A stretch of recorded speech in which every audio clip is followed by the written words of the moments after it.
नमस्कार बंधुरा इंद्राणी कुकिंग शोते सबाइके स्वागत जानाई। आज के रेसिपि शिउली फुल पिठे देखते देखुन कतटा सुंदर लागছে। शीतेर मौसुम शेष हो जाओयार आगे बाड़ीते एकबार ट्राई करते पारेन। पिठेटा तैरी करार जोन्नो ग्यासे एकटा कड़ाई बसिए एर मध्य दिए दिलाम 1 कप जल। 4 कप मेपे 1 कप जल दिएछि। 1 चा चामचेर 4 भागेर 1 भाग दिलाम लवण, हाफ टेबिल चामच दिচ্ছি घी। নুন আর ঘি জলের মধ্যে মিশিয়ে নিয়ে জলটা যখন ভালোভাবে গরম হয়ে গেছে তখন এর মধ্যে দিচ্ছি হাফ কাপ চালের গুঁড়ো। যে কাপ মেপে 1 কাপ জল দিয়েছি ওই কাপেরই হাফ কাপ চালের গুঁড়ো দিলাম। এই সময় গ্যাসের ফ্লেমটা একদম লোতে রাখতে হবে, তা না হলে জলটা তাড়াতাড়ি শুকনো হয়ে যাবে, চালের গুঁড়োটা আর জলের মধ্যে ঠিকঠাকভাবে মেশানো যাবে না। এটা আতপ চালের গুঁড়ো বাজার থেকে কিনে আনা। যখন ভালোভাবে মেশানো হয়ে গেছে দিয়ে দিচ্ছি ওই কাপেরই হাফ কাপ সুজি। সুজিটা দিলে পিঠেগুলো কোনোভাবে শক্ত হবে না, একদম নরম তুলতুলে হবে। এরপর চালের গুঁড়োর মধ্যে সুজিটাকে ভালো করে নাড়িয়ে চাড়িয়ে মিশিয়ে নিয়ে একটা ডোর মতো করে তৈরি করে নিচ্ছি। এই ডোটা তৈরি করার সময় কিন্তু এর মধ্যে আর কোনো রকম জলের ব্যবহার করবেন না। 1 কাপ জলের জন্য হাফ কাপ সুজি, হাফ কাপ চালের গুঁড়োরই প্রয়োজন।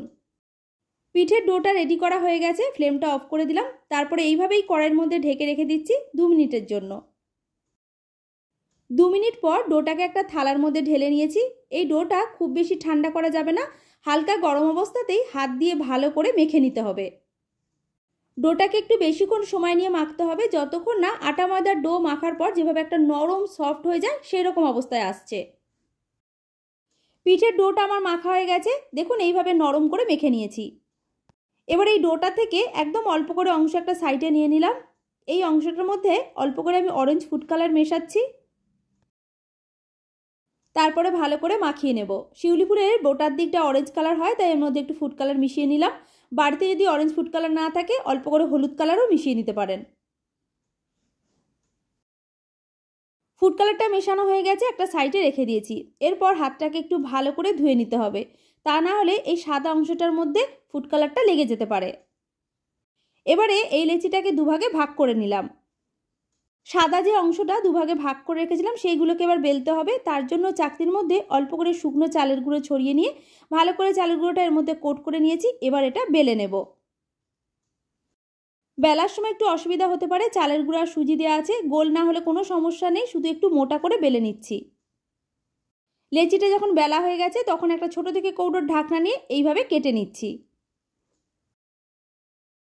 একটা লেচি বেলে নেওয়ার পর 5টা থেকে 6টা শিউলি ফুল তৈরি করা যাবে। সাইডের যে এক্সট্রা অংশগুলো আছে সেগুলোকে তুলে নিলাম, আগের ডোয়ের সাথে মিশিয়ে আবার বেলে নেব। এইভাবে মোটা করে লেচিগুলোকে কেটে নেওয়ার পর আমি দেখুন একটা ছুরি নিয়েছি। এরপর এটা ডিজাইন করছি, মানে শিউলি ফুলের ডিজাইন করে নিচ্ছি। শিউলি ফুলের 5টা পাপড়ি হয়, তাই এটাকে আমি প্রথমে 5 ভাগে ভাগ করে নিচ্ছি। দুপাশটা এইভাবে অল্প অল্প করে কেটে 5টা পাপড়ি তৈরি করতে হবে। দেখুন বন্ধুরা, ঠিক এইরকম করে কেটে নিয়েছি। এরপর মোটা পাপড়িগুলোর মধ্যে আবারও কাট করতে হবে, মানে দুপাশটা অল্প অল্প করে কেটে বাদ দিতে হবে। একটা ডিজাইন তৈরি হয়ে গেল। এইভাবে আরও একটা দেখিয়ে দিচ্ছি। ওই একই রকমভাবে দুপাশটা অল্প অল্প করে কেটে 5টা পাপড়ি আমি তৈরি করে নিচ্ছি। এরপর এই মোটা পাপড়িগুলোর মধ্যে দুপাশটা থেকে অল্প অল্প করে অংশ কেটে বাদ দিতে হবে, তবেই শিউলি ফুলের ডিজাইন আসবে। একই রকমভাবে বাদবাকিগুলো আমার তৈরি করা হয়ে গেছে। এবার এগুলোকে একটা সাইডে রেখে দিচ্ছি। শিউলি ফুলের জন্য এবার বোটা তৈরি করব। তার জন্য ফুড কালার মেশানো অংশটা নিয়ে নিয়েছি। হাত দিয়ে এইভাবে ঘষে ঘষে দড়ির মতো করে লম্বা করে নিচ্ছি। এবার এই লম্বা অংশটাকে ছোট ছোট টুকরো করে কেটে নিচ্ছি।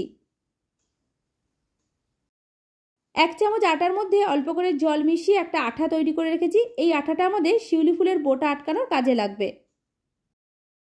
শিউলি ফুলের বোটার অপর দিকটা দেখবেন একটা ছোট দেখে ছিদ্র করা থাকে, সেটাই আমি একটা টুথপিকের সাহায্যে করে নিচ্ছি।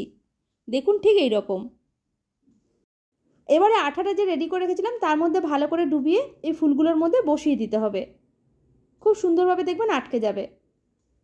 এইভাবে বাদবাকি ফুলগুলোর মধ্যে হলুদ বোটাগুলোকে আটকে নিচ্ছি। একই রকমভাবে সবগুলো পিঠে আমি রেডি করে নিয়েছি। আর পিঠেগুলো দেখতে দেখুন কতটা সুন্দর লাগছে।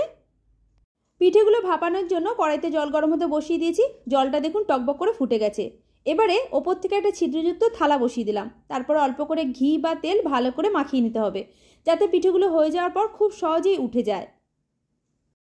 এবার এই পিঠেগুলোকে থালাটার মধ্যে সাজিয়ে নিচ্ছি, যাতে অনেকগুলো পিঠে একসাথে ধরে যায়। জলটা ফুটে যাওয়ার পর থালার মধ্যে পিঠেগুলোকে সাজিয়ে নিয়েছি। এবারে আমি ফ্লেমটা মিডিয়ামে করে দিলাম। তারপরে ঢেকে পিঠেগুলোকে রান্না করতে হবে 4 থেকে 5 মিনিট। 5 মিনিট পর ঢাকনাটা খুলে নিলাম। এর মধ্যেই পিঠেগুলো খুব ভালোভাবে সেদ্ধ হয়ে গেছে।